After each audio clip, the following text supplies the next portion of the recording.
अभी ये जो हमारे पास चैप्टर है लेवलिंग का नेक्स्ट चैप्टर, ये काफी इम्पोर्टेंट है। इसकी वेटेज भी अच्छी है। न्यूमेरिकल इसके काफी आते हैं। मेंस में न्यूमेरिकल जो है इसके आते हैं। और प्री में भी इसके एक आध बार मैं न्यूमेरिकल देख चुका हूँ। और वो न्यूमेरिकल जो मैंने देखे हैं वो जैसे कि गेट के एग्जाम में आए हैं या फिर आपका जो ईएससी का एग्जाम था उसमें आए हैं। तो इसकी इम्पोर्टेंस काफी ज्यादा है। वेरी इंपॉर्टेंट चैप्टर, थोड़ा सा बड़ा भी है। अभी तक जितने हमने किए उनसे थोड़ा सा बड़ा है ये, तो टाइम भी लेगा। तो अब देखो यहाँ पे लेवलिंग है क्या। तो लेवलिंग एक ऑपरेशन होता है जिसमें हम क्या करते हैं, जो हमारे डिफरेंट पॉइंट्स होते हैं, मतलब डिफरेंट एलिवेशन के पॉइंट्स होते हैं, ठीक, उनका डिफरेंस हम निकाल रहे होते हैं, यानी कि उनका अंतर निकाल रहे होते हैं कि कौन सा पॉइंट कितना ऊपर है कितना नीचे है। तो ये चीज हम निकाल रहे होते हैं, उसको हम लेवलिंग कहते हैं। अब जो एलिवेशन होता है किसी भी पॉइंट का, ये एक वर्टिकल डिस्टेंस होता है, ठीक। अब ये जो वर्टिकल डिस्टेंस है ये कहाँ होगा, एक हम डेटम मान करके चलते हैं कि एक रेफरेंस लेते हैं, और उस डेटम के ऊपर भी हो सकता है, उस डेटम के नीचे भी हो सकता है। तो ये एलिवेशन है। एलिवेशन के बारे में प्रीवियस ईयर में एमसीक्यू में क्वेश्चन आया हुआ है। नेक्स्ट देखो, in topographical work most commonly datum is mean sea level. जो हमारा टोपोग्राफिकल वर्क जितना भी होता है उसमें जो हमारा मोस्ट कॉमन डेटम होता है वो मीन सी लेवल होता है, एमएसएल। इसके ऊपर भी प्रीवियस ईयर में क्वेश्चन आया हुआ है एमसीक्यू में, सेम ये चीज। नेक्स्ट देखो, MSL is obtained by averaging. अभी जो एमएसएल है, जो मीन सी लेवल है, इसको कैसे ऑब्टेन करते हैं, काफी इंपॉर्टेंट है। इसके ऊपर भी प्रीवियस ईयर में क्वेश्चन आया हुआ है एमसीक्यू में। तो जो एमएसएल है, मीन सी लेवल है, इसको कैसे ऑब्टेन किया था, देखो हम क्या करते हैं, जो हमारा हाई और लो टाइड्स होते हैं, जैसे जो सी होता है ना, सी में हाई टाइड्स आ रहे होते हैं, लो टाइड्स आ रहे होते हैं। तो उन हाई टाइड्स और लो टाइड्स का हम एक एवरेज निकाल लेते हैं, ठीक। और वो जो एवरेज हम निकालते हैं वो निकालते हैं 19 साल के लिए, ठीक है, एक काफी लंबे टाइम के लिए हम निकालते हैं। तो वो एक हमें हाइट मिल जाती है, सी लेवल का एक हमें एवरेज मिल जाता है। तो वो होता है हमारा मीन सी लेवल, ठीक। अब ये जो मीन सी लेवल है कहाँ पे निकाला जाता है, हमारे इंडिया में मीन सी लेवल कहाँ पे निकाला गया है, ये जो गेट वे ऑफ इंडिया है ना, मुंबई में, वहां पे निकाला गया है, कोलाबा में है वो, वहां पे निकाला गया है। नेक्स्ट देखो, बेसिक डेफिनेशन। एलिवेशन क्या है, एलिवेशन एक वर्टिकल डिस्टेंस है अबव और बिलो डेटम सरफेस, ठीक, जैसे कि अभी भी हमने देखा। समटाइम्स, कभी कभी इसको हम रिड्यूस्ड लेवल या फिर हाइट के नाम से भी जानते हैं। वर्टिकल डिस्टेंसेस जितने भी होते हैं ये along the line of gravity measure किया जाता है, यानी कि एग्जैक्टली परपेंडिकुलर मेजर किया जाता है, यानी कि ये स्लैंट ऐसे मेजर नहीं किया जाता है, एग्जैक्टली परपेंडिकुलर मेजर किया जाता है, ठीक। और देखो एल्टीट्यूड आपका क्या होता है, एल्टीट्यूड, अब एक चीज समझो, हमेशा एल्टीट्यूड पॉजिटिव होगा। ऊपर यानी कि जमीन से ऊपर तुम जितना भी मेजर करोगे वो सब एल्टीट्यूड होगा। एलिवेशन नीचे भी हो सकता है, ग्राउंड के नीचे भी हो सकता है, डेटम के नीचे, लेकिन एल्टीट्यूड हमेशा ऊपर होगा। तो altitude is the vertical distance measured above the datum. तो ये प्रीवियस ईयर में क्वेश्चन आया था, ठीक है, ये भी प्रीवियस ईयर में आया हुआ है क्वेश्चन। नेक्स्ट देखो, reduce level, height of a point above और बिलो डेटम, एक ये हो गया। एक्सेस ऑफ टेलीस्कोप, टेलीस्कोप का क्या एक्सेस होता है, it is the line joining optical centre of objective to the centre of eyepiece. देखो एक्सेस ऑफ टेलीस्कोप, ये भी प्रीवियस ईयर में क्वेश्चन आया हुआ है कि टेलीस्कोप का एक्सेस क्या होता है। तुम यहाँ पे इस फिगर को देखो, ये फिगर में ये जो ये लाइन जा रही है जिसको मैं अभी रेड लाइन से मार्क किया हूँ, इसको कहते हैं एक्सेस ऑफ टेलीस्कोप। अब ये एक्सेस ऑफ टेलीस्कोप कैसे बनता है, देखो एक तुम्हारे पास आईपीस होता है, यहाँ पे आईपीस होता है, यहाँ से तुम देख रहे होते हो, ये ऑब्जेक्टिव लेंस होता है यहाँ इस साइड में। तो दोनों के एग्जैक्टली सेंटर से पास होकर के जो लाइन जाती है उसको हम कहते हैं एक्सिस ऑफ टेलीस्कोप, ठीक, ये चीज होती है। आगे देख लो, इसमें यहाँ पे होता है डायफ्राग्राम। अब ये डायफ्राग्राम क्या होता है, इस तरीके से देखो, जब तुम आईपीस से देखते, सपोज ये आईपीस है, तो तुम्हें क्या दिख रहा होता है, इस तरीके से कुछ लाइंस दिखती हैं। ये जैसे ये लाइंस यहाँ पे अभी बनाई मैंने, इसको, इन लाइंस को हम कहते हैं डायफ्राग्राम, ठीक है, ये उसी के ऊपर बनी हुई होती है। अब देख लो next, line of sight, it is the line joining intersection of cross hair to the optical centre of objective. अब लाइन ऑफ साइट क्या है, अभी देखो, अभी तो हमने एक्सिस ऑफ टेलीस्कोप की बात करी थी, अब लाइन ऑफ साइट देखो। तो ये वो लाइन होती है जो क्रॉस हेयर, क्रॉस हेयर कहाँ पे तुम्हारा, यहाँ होता है क्रॉस हेयर, ये इस जगह पे ये क्रॉस हेयर है, ये जो मैंने अभी बनाया था ना इस तरीके से, ये मैंने इस तरीके से मार्किंग करी थी। कहीं कहीं ऐसे होता है, कहीं हो सकता है प्लस ही बना हुआ हो। तो ये क्रॉस हेयर होता है, ये जो चीज है इसको हम कहते हैं क्रॉस हेयर, ठीक। तो ये कह रहा है कि क्रॉस हेयर से लेकर के ऑप्टिकल सेंटर, यहाँ पे होगा ऑप्टिकल सेंटर, नहीं ऑब्जेक्टिव लेंस पे होगा ऑप्टिकल सेंटर। तो इनको जोड़ने वाली जो लाइन होती है उसको हम कहते हैं क्या, लाइन ऑफ साइट, ठीक, ये याद रखना, लाइन ऑफ साइट ये होता है। चलो अभी नेक्स्ट देखो इसमें। हाँ, लाइन ऑफ कॉलिमेशन, ये सब काफी इंपॉर्टेंट चीजें चल रही हैं। लाइन ऑफ कॉलिमेशन भी इंपॉर्टेंट है।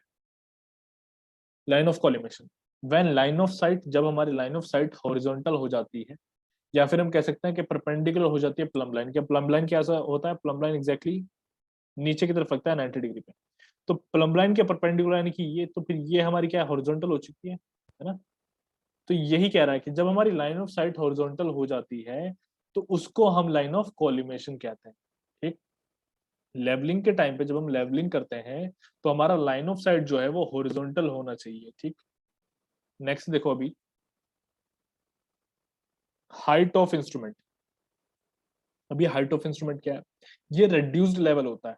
किसका रेड्यूस्ड लेवल होता है? प्लेन ऑफ कॉलिमेशन का। प्लेन ऑफ कॉलिमेशन यानी कि जो तुम्हारा लाइन ऑफ कॉलिमेशन है, उस लाइन ऑफ कॉलिमेशन की हम हाइट देख लेते हैं। यहाँ पे कहीं हमारा डेटम होगा इस तरीके से, सपोज डेटम है यहाँ पे, और यहाँ से हम, ये जो चीज है ये हमारा लाइन ऑफ कॉलिमेशन समझो। जहां पे हमारा लाइन ऑफ कॉलिमेशन होगा वहीं पे हमारा प्लेन ऑफ कॉलिमेशन होगा। Line of collimation basically plane of collimation से पास होगी। तो ये है हमारा आर एल। ठीक, ये चीज है। स्टेशन देखो, it is a point where staff is kept for observing the readings. ये वो पॉइंट होता है, वो जगह होती है जहां पे हमारा स्टाफ जो है रीडिंग्स को ऑब्जर्व करने के लिए रखा जाता है। नेक्स्ट देखो बैक साइड। अब ये बैक साइड क्या है? तो it is the staff readings. Back side होता है, स्टाफ रीडिंग होती है taken on a point of non elevation. अभी देखो, दो चीज अभी तुम्हारे आगे काम आने वाली, एक बैक साइड आएगी, एक फोर साइड आएगी। तो ये बैक साइड और फोर साइड में कभी भी कंफ्यूजन ना रहे, तो इसको थोड़ा सा ध्यान से समझना। बिकॉज न्यूमेरिकल इनके बिना सॉल्व नहीं होगा। तुम्हें देखते ही पहचानना होगा कि कौन सी तुम्हारी फोर साइड है, कौन सी तुम्हारी बैक साइड है। ठीक है, तो अभी देखो, it is the staff readings taken on a point of non elevation. तो ये तुम्हारी वो स्टाफ रीडिंग्स होती हैं जो एक नॉन एलिवेशन वाले पॉइंट पे ली जाती है। कहने का मतलब है, नॉन एलिवेशन का मतलब क्या हुआ, यानी कि वो एक ऐसी जगह है जहां पे तुम्हें हाइट जो है, यानी कि कह सकते हैं कि उस जगह का रिड्यूस लेवल पता है। मान लो कि तुमने यहां से रीडिंग ली इस जगह से, तो इस जगह का जो भी रिड्यूस्ड लेवल था वो तुम्हें पता था, है ना। तो इस जगह से तुमने अपनी रीडिंग ली थी, तो इसको हम कहेंगे बैक साइड। और जो बैक साइड होती है जनरली क्या ली जाती है, सबसे पहली जो रीडिंग होती है, सबसे पहली जो स्टाफ रीडिंग होती है वो तुम्हारी बैक साइड होती है। ठीक, ये चीज है, काफी इंपॉर्टेंट है, इसको याद रखना हमेशा कि पहली वाली जो स्टाफ की रीडिंग है वो हमेशा क्या होती है, बैक साइड होती है। चलो अभी देख लो एच आई। अब ये एच आई क्या है? ये है height of instrument. H I का मतलब है यहाँ पे height of instrument. Height of instrument. अब ये तुम्हारा यहाँ पे बेंचमार्क है। ठीक, और ये है बैक साइड। इसका मतलब क्या होता है, तुम्हें अगर कहीं भी इंस्ट्रूमेंट की हाइट निकालनी है तो जो भी तुम्हारा बेंचमार्क होता है उसमें तुम बैक साइड को ऐड कर दो। बैक साइड कहने का क्या मतलब है, देखो बताते हैं। हाइट ऑफ इंस्ट्रूमेंट कहाँ तक निकलती है, थोड़ा सा इसको देखो जो मैं बना रहा हूँ। यहाँ पे सपोज तुम्हारा ये डिवाइस है, हाइट ऑफ इंस्ट्रूमेंट जो होगा वो यहाँ तक होगी। ये जो है ये है तुम्हारी हाइट ऑफ इंस्ट्रूमेंट। अब बेंचमार्क होगा यहाँ पे कहीं पे नीचे। यहाँ तुम्हारा स्टाफ लगा हुआ है, सपोज कर लो ये जो है ये यहाँ पे स्टाफ है। इस स्टाफ पे यहाँ तुम्हारी कोई रीडिंग आई, इस जगह पे ये रीडिंग है यहाँ पे। तो ये जो रीडिंग है इसको हम क्या कहेंगे, इसको हम कहेंगे back side, B S short form में। तो जो तुम्हारा हाइट ऑफ इंस्ट्रूमेंट है ये आएगा क्या, bench mark plus back side, इस तरीके से आएगा। ठीक है, ये चीज होती है। इस सभी को समझ में आ गया होगा। बाकी नीचे यहाँ पे मैंने एक ये पूरा प्रॉपर डायग्राम बनाया हुआ है, ये जो तुम देख सकते हो पूरा, यहाँ पे बड़े अच्छे से वो समझ में आ जाएगा। ठीक है, इसको अभी मैं पूरे को समझाऊंगा। ये आई एस क्या लिखा है, एफ एस क्या लिखा है, बी एस तो बैक साइड है, एच टू डैश ये सब क्या है, एच वन क्या है, आर एल वन क्या है, सब चीज अभी समझा दूँ। यहीं पे समझ में आ जाएगा जो तुम्हारा एक्चुअल में जो तुम रीडिंग्स लेते हो तो वो कैसे लेते हो, कैसे कैलकुलेशंस करते हो, सब यहाँ पे समझ में आ जाएगा। तो ये देख लो पहले, backside is taken on benchmark for first setting of instrument. Backside जो है वो बेंचमार्क पे ले जाता है जो तुम्हारी पहली सेटिंग होती है इंस्ट्रूमेंट की, उसके। ठीक, यहाँ पे भी एक तरीके से वही मतलब है, थोड़ा सा तुम्हें सोचो अगर जोर दे करके तो तुम्हें समझ में आएगा कि बेंचमार्क पे लेने को कह रहा है, पहली सेटिंग कह रहा है इंस्ट्रूमेंट की, तो बेंचमार्क यहाँ पे क्या है, बेंचमार्क वो वैल्यू है जो तुम्हें ऑलरेडी पता है, वही चीज ऊपर कही थी उसने। ठीक, अब देखो, and on change of point for subsequent setting of instrument. और अब देखो इसका मतलब क्या आता है, और जब तुम अपना पॉइंट चेंज करोगे, यानी कि सपोज करो यहाँ पे एक बार ऊपर डायग्राम में आ जाओ, इसको मैं चलो कह देता हूँ ए। तो मैं यहाँ पे ये कह रहा हूँ कि तुम ए से उठ करके कहीं दूसरी जगह पे अपना इंस्ट्रूमेंट लेकर के जा रहे हो और फिर से सेटिंग कर रहे हो, ठीक है। तो यहाँ क्या होगा, एक चेंज हो गया, है ना, जो तुम्हारा लेवल है वो चेंज हो गया। तो यहाँ पे क्या होता है, वो जो डिफरेंस है वो यहाँ पे हम निकाल पाएंगे। कैसे निकाल पाएंगे, वो दूसरी जगह पे फिर दूसरी रीडिंग्स आएंगी, वो निकाल पाएंगे, अभी समझा दूंगा मैं सब। तो बैक साइड को सबसे पहले तो समझ लो कि बैक साइड क्या होती है। सबसे पहली रीडिंग हमेशा बैक साइड होती है। आसान नहीं था, यहाँ तक आई गेस सभी को समझ आ गया। अब यहाँ पे ये जो डायग्राम है, थोड़ा इसको हम समझ लेते हैं। इस वाला डायग्राम को समझते हैं और थोड़ा ध्यान से समझना। तो यहाँ देखो, अभी शुरू में ये जो इस तरह का एक शेप तुम देख रहे हो, ये तुम्हारा इंस्ट्रूमेंट है।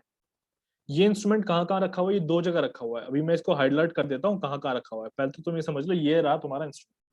पहले सबसे पहले तुम्हारा इंस्ट्रूमेंट यहाँ इस जगह पे रखा हुआ है, देन इंस्ट्रूमेंट यहाँ इस जगह पे है। तो ये दो जगह है, इनको समझ लो कि भैया यहाँ तुम्हारा इंस्ट्रूमेंट है, ठीक। अब आगे देखो, तो किया क्या जाता है कि इंस्ट्रूमेंट से दो रीडिंग ली जाती है। अब ऐसा नहीं होता, सुनो, कभी तुम्हें लगने लगे कि इंस्ट्रूमेंट ऐसी जगह पे रख दिया जाता है जहां तुम्हें ऑलरेडी एलिवेशन पता हो, ऐसा नहीं होता। क्या है कि इंस्ट्रूमेंट को उस जगह से जिसका तुम्हें एलिवेशन वगैरह पता है उससे थोड़ा दूर रखा जाता है। समझा देता हूँ सब चीज, कोई कंफ्यूजन नहीं छोड़ूंगा। ये तुम्हारा इंस्ट्रूमेंट है यहाँ पे, और ये तुम देख सकते हो यहाँ लिखा है बेंचमार्क, ठीक है, बीएम लिखा है बेंचमार्क। तो इसकी तुम्हें एलिवेशन पता है, ये देख सकते हो। तो हमने क्या किया, इंस्ट्रूमेंट को थोड़ा सा दूर रखा है बेंचमार्क से।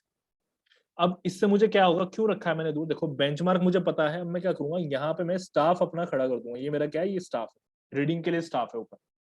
और यहाँ इंस्ट्रूमेंट, ये जो तुम देख सकते हो ना, ये जो यहाँ पे एच आई लिखा और ये एरो बना हुआ, ये है height of instrument. H I का मतलब है यहाँ पे हाइट ऑफ इंस्ट्रूमेंट। मेनली हमें कैलकुलेशन करने के लिए दो चीजों की जरूरत है, कैलकुलेशन की शुरुआत करने के लिए। ये तुम एकदम नोट करके लिख लो, हमेशा कैलकुलेशन करने के लिए हमें दो चीजों की जरूरत पड़ेगी। एक होगा हाइट ऑफ इंस्ट्रूमेंट, इससे न्यूमेरिकल होंगे अभी। ये जो चीजें मैं बता रहा हूं इनसे न्यूमेरिकल करने हमें। और दूसरा होता है रिड्यूस्ड लेवल, आरएल, ठीक, किसी भी जगह का रिड्यूस्ड लेवल। या फिर अगर तुम सबसे पहले शुरुआत करते हो तो उस रिड्यूस लेवल को कह देते हैं बेंचमार्क। पहली रीडिंग के बाद में जितने भी होंगे सब रिड्यूस लेवल खिलाएंगे, लेकिन सबसे पहले जब तुम रीडिंग लोगे तो उस रिड्यूस लेवल को बेंचमार्क बोला जाता है। तो यहां बस ये दो चीजों की जरूरत होगी सारी की सारी कैलकुलेशंस के लिए। तो देखो कैसे किया जाता है। सबसे पहले हम अपना इंस्ट्रूमेंट जो है थोड़ा सा दूरी पर रखते हैं। देखो ये तुमने यहाँ पे इंस्ट्रूमेंट रखा हुआ, यहाँ पे तुम्हारा बेंचमार्क है, तुम देख सकते हो ये बेंचमार्क है यहाँ पे, ये इस जगह पे बेंचमार्क है। अब यहाँ जब हमने रीडिंग ली आई साइड से देखा, जो तुम्हारा लाइन ऑफ साइट था उससे देखा, तो इससे मुझे क्या मिला, बैक साइड मुझे इतना मिला है, जो तुम देख सकते हो रेड से भी मार्किंग कर रहा हूँ, ये मुझे यहाँ पे क्या मिल गया, बैक साइड। तो इससे मुझे मिल जाएगा हाइट ऑफ इंस्ट्रूमेंट। तो सबसे पहले मुझे निकालना है हमेशा हाइट ऑफ इंस्ट्रूमेंट, इस चीज को याद रखना। तो ये दो चीजों की जरूरत है, मैं जो यहाँ पे कह रहा हूँ ये तुम्हें निकालनी है। तो सबसे पहले तुम्हें निकालना है क्वेश्चन सॉल्व करने के लिए एच आई, यानी कि हाइट ऑफ इंस्ट्रूमेंट। अगर तुम्हें हाइट ऑफ इंस्ट्रूमेंट पता है तो तुम क्वेश्चन सॉल्व कर लोगे। तो तुम यहाँ पे एच आई निकालो, कैसे निकलेगा एच आई, भैया बेंचमार्क प्लस बैक साइड, अगर सबसे पहली रीडिंग है तो। अगर दूसरी रीडिंग्स है, मतलब पहली रीडिंग के बाद की बाकी की जितनी भी रीडिंग्स हैं, तो फिर बेंचमार्क की जगह पे आ जाता है हमेशा आरएल। और बैक साइड की जगह पे दो रीडिंग्स हो सकती हैं, या तो इंटरमीडिएट साइट हो या फिर फोर साइट हो, ये दो रीडिंग्स हो सकती हैं, ठीक है। ये चीज हो सकती है। मोस्ट इंपॉर्टेंट चीज बता रहा हूं मैं तुम्हें, बहुत बच्चों को यहाँ पे कंफ्यूजन रहता है, बहुत लंबे टाइम तक कंफ्यूजन रहता है। तो समझ करके चलना, आराम आराम से बता। तो हमने यहाँ पे हाइट ऑफ इंस्ट्रूमेंट निकाल दिया। अब हमारा आगे का पर्पज क्या है वो तुम बता दो। अब यहाँ देखो, ये जो तुम रीडिंग्स ले रहे हो अब आगे, ठीक है, तुम्हें आगे का तुम्हारा पर्पज क्या है और आगे का पर्पज क्या होता है। तुमने सबसे पहले तो हाइट ऑफ इंस्ट्रूमेंट निकाला, पहली चीज। अब आगे तुम करते क्या हो, ये चीज को समझना है। तो आगे हम आरएल निकाल रहे होते हैं। जो तुम देख रहे हो ना, ये बाकी सब का हम आरएल निकालते हैं, ये आरएल ही फाइंड आउट किए जाते हैं।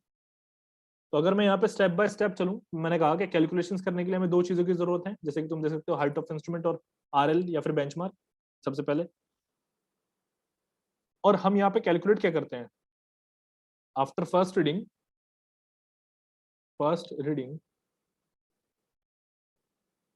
वी कैलकुलेट, हम कैलकुलेट करते हैं आरएल ऑफ फर्दर स्टेशन। जितने भी हमारे पास में बाकी के स्टेशन होते हैं उन सब के RLs हम यहाँ पे कैलकुलेट कर रहे होते हैं, ये चीज हमें यहाँ पे करनी होती है। ठीक, तो अभी देखो, तो मैंने सबसे पहले क्या किया, हाइट ऑफ इंस्ट्रूमेंट निकाल लिया बड़े आराम से, कोई दिक्कत नहीं हुआ, सब लोग यहाँ तक समझ में आ गया। अब आगे क्या करना है वो तुम्हें समझाता हूँ। पहला आरएल कैसे निकाला जाएगा, देखो।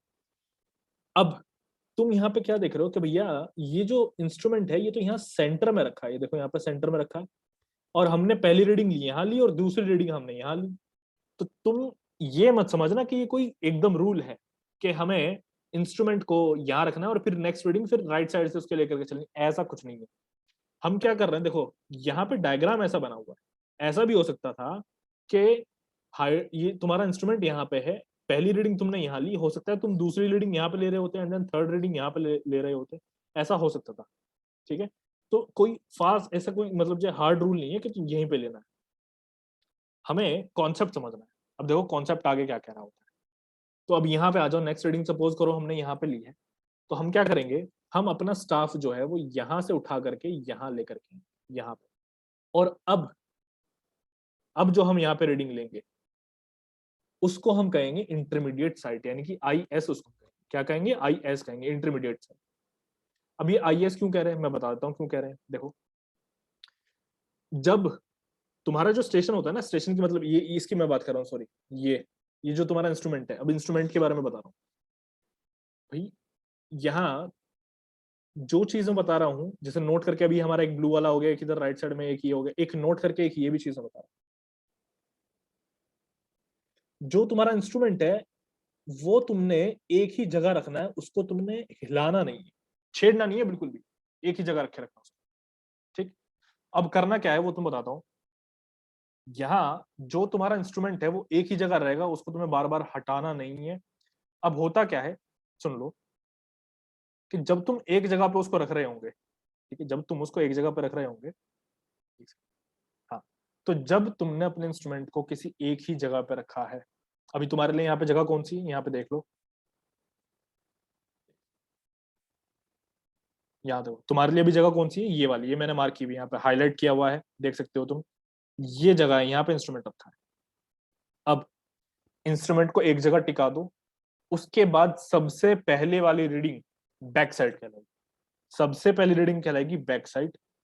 उसके बाद क्या होता है कि एक रीडिंग सबसे लास्ट वाली भी होगी। देखो सबसे पहली रीडिंग होती है एक लोकेशन से, बता रहा हूँ एक लोकेशन अभी हमारे पास है, हमने इंस्ट्रूमेंट को हिलाया नहीं, किसी भी एक लोकेशन पे जब तुम इंस्ट्रूमेंट को रख दोगे तो सबसे पहली रीडिंग ली जाएगी वहां से, उसको बैक साइड कहेंगे। जो आखिरी लास्ट रीडिंग ली जाएगी उसी जगह पे रखे रखे उसको फोर साइड कहेंगे। और उन रीडिंग्स के बीच जितनी भी एन नंबर ऑफ रीडिंग्स, वो एन नंबर कुछ भी हो सकता है, 2 3 4 5 6 7, एक भी हो सकता है, जितनी भी रीडिंग्स ली जाएंगी उनको हम इंटरमीडिएट साइड कहेंगे। तो कंडीशन ये है, कंडीशन क्या है कि इंस्ट्रूमेंट को एक ही जगह पर रखना है, उसको हिलाना डुलाना नहीं है। ठीक है, एक जगह पर रख देना, एक जगह पर रखने के बाद सबसे पहली रीडिंग लोगे उसको बैक साइड कहेंगे, उसके बाद रीडिंग्स लेते चले जाना, फिर जब आखिरी रीडिंग लोगे उसको हम फोर साइड कहेंगे। ठीक है, तो नोट करके ये लिखना है, instrument should be placed at a, instrument should be placed कह लो या फिर केप्ट कह लो, kept at a fixed location.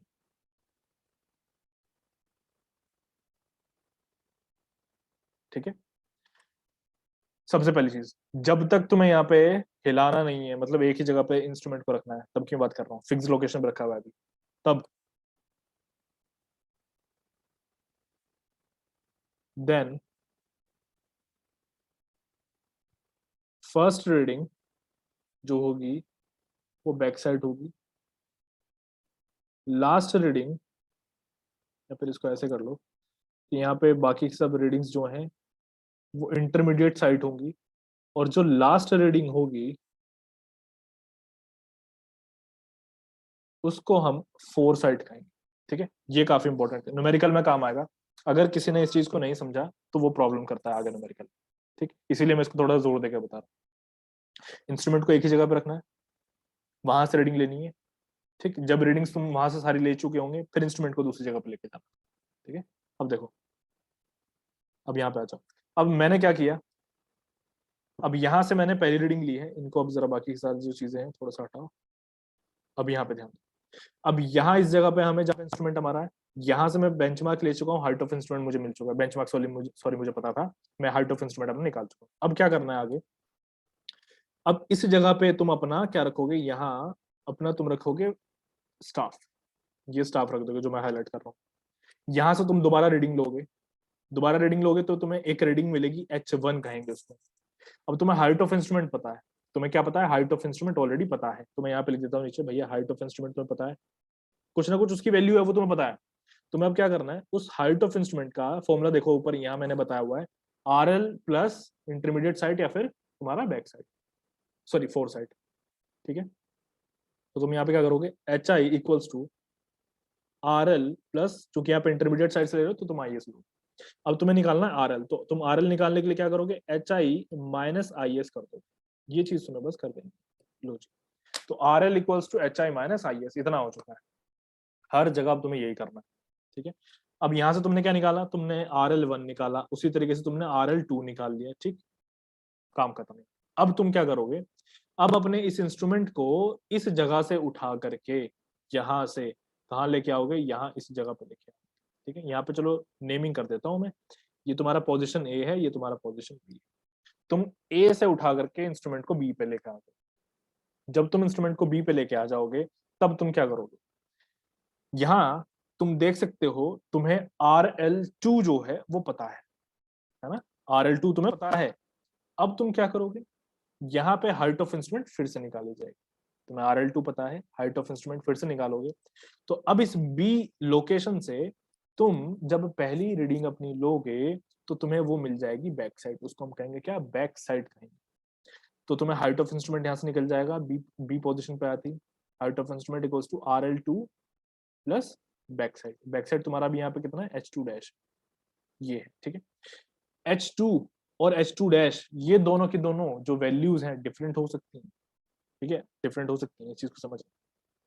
चलो अब आगे देखो, अब तुम क्या करोगे, फिर से वही प्रोसेस रिपीट होगा, फिर से आगे तक वही प्रोसेस होगा रिपीट, जब तक तुम अपने इंस्ट्रूमेंट को फिर से उठा कर किसी और दूसरी जगह पर नहीं ले जाते। यहां तक अगर किसी को कोई दिक्कत है तो मुझे बताओ, सारा कुछ मैंने समझा दिया, ये पूरा प्रोसेस होता कैसे है, ठीक है, ठीक है।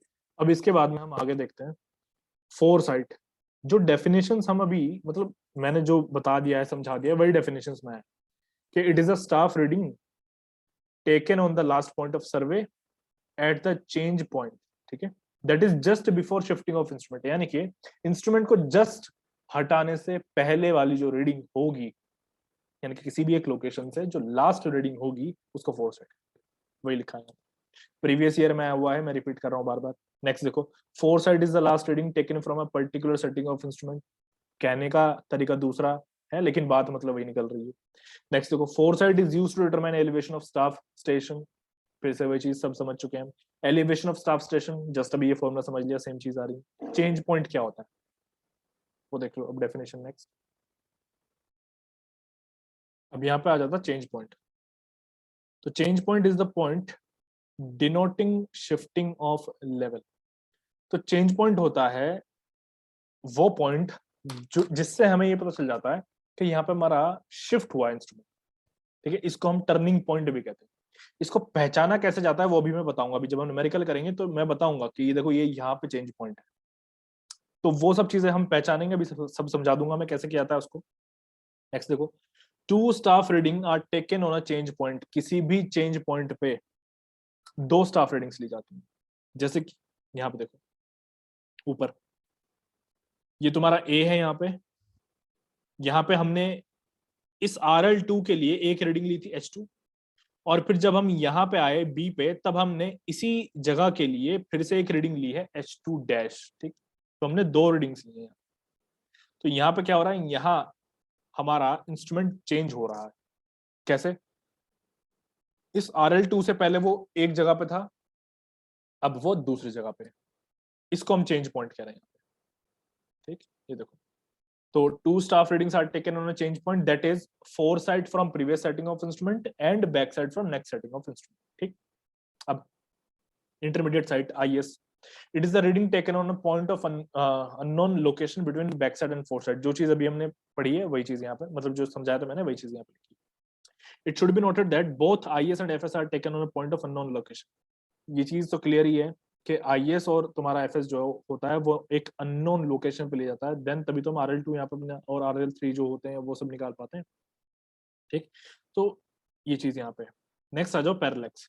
पैरेलैक्स क्या होता है? Apparent movement of image is called parallax. देखो पैरेलैक्स में क्या होता है, जो तुम्हारी इमेज होती है वो मूव करती रहती है, उसको हम पैरेलैक्स कहते हैं। नेक्स्ट आ जाओ बेंचमार्क पे। बेंचमार्क प्रीवियस ईयर में आया हुआ है, पैरेलैक्स भी आया हुआ है प्रीवियस ईयर में, ये सब चीजें प्रीवियस ईयर में आई हुई। अभी देखो यहाँ पे benchmark is a fixed point of non location. Benchmark तुम्हारा एक फिक्स्ड पॉइंट होता है जिसकी लोकेशन तुम्हें ऑलरेडी पता होती है। अब ये चीज मतलब जो बेंचमार्क है ये बदल सकता है, मतलब इसके मैं कह सकता हूँ कि यहाँ पे टाइप्स हो जाते हैं बेंचमार्क्स के डिफरेंट डिफरेंट कंडीशंस पे। जैसे कि एक होता है तुम्हारा जीटीएस बेंचमार्क, इसको हम कहते हैं ग्रेट ट्रिग्नोमेट्रिकल सर्वे बेंचमार्क। ठीक, ये फुल फॉर्म पूछा गया है प्रीवियस ईयर में, जीटीएस बेंचमार्क यानी कि ग्रेट ट्रिग्नोमेट्रिकल सर्वे बेंचमार्क। इसको सर्वे ऑफ इंडिया करता है बॉम्बे हाई पे। ठीक है, बॉम्बे हाई यानी कि भाई जो मैंने तुम लोगों को जस्ट अभी थोड़ी देर पहले बताया था कि तुम्हारा गेटवे ऑफ इंडिया जो है वहां पे लिया जाता है, वो चीज है। बहुत एक्यूरेटली कहता है, सबसे ज्यादा एक्यूरेट हमारी कंट्री में यही है। देन उसके बाद में आता है थोड़ी सी कम एक्यूरेसी यहाँ पे हो जाती है, उसको हम कहते हैं परमानेंट बेंचमार्क। ये जो बेंचमार्क है ये क्या होता है कि क्लोज्ड इंटरवल्स पे यानी कि कुछ कुछ दूरी पे स्प्रेड किए जाते हैं, कुछ कुछ दूरी पे जो है लगा दिए जाते हैं। अब इसको हम क्या कहते हैं, कहां से लगा देते हैं? जीटीएस बेंचमार्क से कुछ दूरी पे लगा दिया जाता है, उसको हम कहते हैं परमानेंट बेंचमार्क। ठीक है, इसको कौन लगाता है? जो तुम्हारा स्टेट पब्लिक वर्क्स डिपार्टमेंट है या फिर सर्वे ऑफ इंडिया, वो सब लगाते हैं ताकि तुम्हारे बाकी के जो सर्वे हो सके वो किए जा सके। उसी तरीके से आता है टेम्पररी बेंचमार्क। अब ये जो बेंचमार्क होते हैं ये टेम्पररी होते हैं, यानी कि जब तुम्हारा काम खत्म हो जाता है इनको हटा दिया जाता है। ठीक है, तो ये किस लिए क्या किया जाता है? देखो ये इसलिए किया जाता है जैसे सपोज आज तुम्हारे कुछ काम हुआ है, तुमने आज का काम खत्म किया, आज का काम फिनिश किया, अब तुम नेक्स्ट डे काम करोगे, गैप आ जाएगा लंबा। ठीक है, तो एरर ना हो इसीलिए कि कहाँ पे काम छोड़ा, तो तुम क्या करते हो, यहाँ पे एक टेम्पररी बेंचमार्क सेट कर देते हो, तो तुम्हें पता चल जाता है अब सारी कैलकुलेशंस यहाँ से नेक्स्ट डे तुम्हें ये पता चल जाता है। तो ये तुम्हारा टेम्पररी बेंचमार्क होता है। अब नेक्स्ट देखो आर्बिट्ररी बेंचमार्क। तो these are benchmark who elevation doesn't refer to MSL. तो ये वो बेंचमार्क्स होते हैं जिनका एलिवेशन जो है एमएसएल से, मतलब हम यहाँ पे रेफर नहीं कर रहे होते, एमएसएल तुम्हारा दूसरा चीज। अब ये क्या होता है, एक स्मॉल सर्वे जो तुम्हें करना है, बहुत ही छोटा सा एक सर्वे करना है, उसके लिए तुम्हारा आर्बिट्ररी बेंचमार्क होता है, कि एकदम लोकल का जो सर्वे होता है उसके लिए तुम्हारा आर्बिट्ररी बेंचमार्क जो है सेट किया जाता है और उसके बेसिस पे सर्वे किया जाता है। आर्बिट्ररी बेंचमार्क के बारे में तुम बता रहा हूँ, ये जो यहाँ पे लिखा है ना डजंट रेफर टू एमएसएल, इसका मतलब क्या है? ये बाकी के तुम्हारे जितने भी ऊपर सर्वे है ना, ये सब एमएसएल से कनेक्टेड है कहीं ना कहीं, एक रेफरेंस लिया जाता है एमएसएल से, लेकिन ये वाला एमएसएल से कोई रेफरेंस नहीं लिया जाता आर्बिट्ररी। ये यहाँ पे कहने का मतलब। ठीक है, अब आ जाओ यहाँ पे मेथड्स ऑफ लेवलिंग। इसमें तुम्हारे पास में कौन कौन सा होता है? एक होता है डायरेक्ट लेवलिंग, उसको हम स्पिरिट लेवलिंग भी कहते हैं। फिर होता है ट्रिग्नोमेट्रिक लेवलिंग, एक होता है बैरोमेट्रिक लेवलिंग, एक होता है अल्टीमीटर। यहाँ पे ये तो डिवाइस है अल्टीमीटर। ठीक है, तो ये तुम्हारे सामने होते हैं तीन तरह के। अब इसमें है डायरेक्ट लेवलिंग, सबसे पहला वाला देखते हैं। अब हम इसको कर लेते हैं डायरेक्ट लेवलिंग को। अभी जो यहाँ पे लेवलिंग्स आ रही हैं इनके बारे में समझना। एक ना जब तुम पढ़ोगे याद करोगे तब का तुम्हें एक चीज बताता हूँ। जैसे कि तुमने डायरेक्ट लेवलिंग को पढ़ना शुरू किया अपने टाइम पे, जब भी तुम पढ़ने बैठोगे तो तुम क्या करना, डायरेक्ट लेवलिंग के जितने भी क्लासिफिकेशन अभी फर्दर आगे आने वाले हैं उनकी भी लिस्ट नीचे बनाना। कि डायरेक्ट लेवलिंग में जो जो आते हैं उनकी लिस्ट बनाना। तुम्हें डिफरेंसेस पता होने चाहिए कि कौन सा लेवलिंग किसके अंदर आता है, कि कौन सा लेवलिंग डायरेक्ट लेवलिंग के अंदर आता है, कौन सा ट्रिग्नोमेट्री में आता है। तो ये सब डिफरेंसेस तुम्हें पता होने चाहिए, बहुत काम आएगा आगे। अब देख लो यहाँ पे direct levelling, it is the most common method of levelling. सबसे कॉमन मेथड है लेवलिंग का। यहाँ पे एक स्पिरिट लेवल होता है, उसको फिक्स कर दिया जाता है। स्पिरिट लेवल सब लोगों ने देख रखा है, अपने कॉलेजेस में देख रखा होगा, नहीं देखा है तो वैसे भी कहीं ना कहीं मिल ही जाता है वो। तो स्पिरिट लेवल को हम क्या करते हैं, फिक्स कर देते हैं। अब ये स्पिरिट लेवल को जो हम फिक्स करते हैं कहाँ पे करते हैं, किस जगह पे करते हैं? मोस्टली इसको हम टेलीस्कोप जो होता है हमारे पास में या फिर कोई भी लेवलिंग इंस्ट्रूमेंट जो होता है उसके ऊपर हम फिक्स कर देते हैं। जो भी हमारे टेलीस्कोप वगैरह होते हैं उनके ऊपर तो लगा ही होता है ताकि हमें पता चलता रहे, तो उसके ऊपर फिक्स कर देते हैं। ठीक, और इससे हम करते क्या, हमारा मेन पर्पज ये होता है कि इंस्ट्रूमेंट हमारा सीधा हो जाए ताकि हमारी जो लाइन ऑफ साइट है वो सीधी रहे, वो स्ट्रेट रहे। ठीक है, अभी हमने पीछे भी पढ़ा था कि लाइन ऑफ साइट हम क्या करते हैं, स्ट्रेट रखते हैं। अब उसी तरीके से फिर हमारे पास में आता है नेक्स्ट यहाँ पर ट्रिग्नोमेट्रिक लेवलिंग।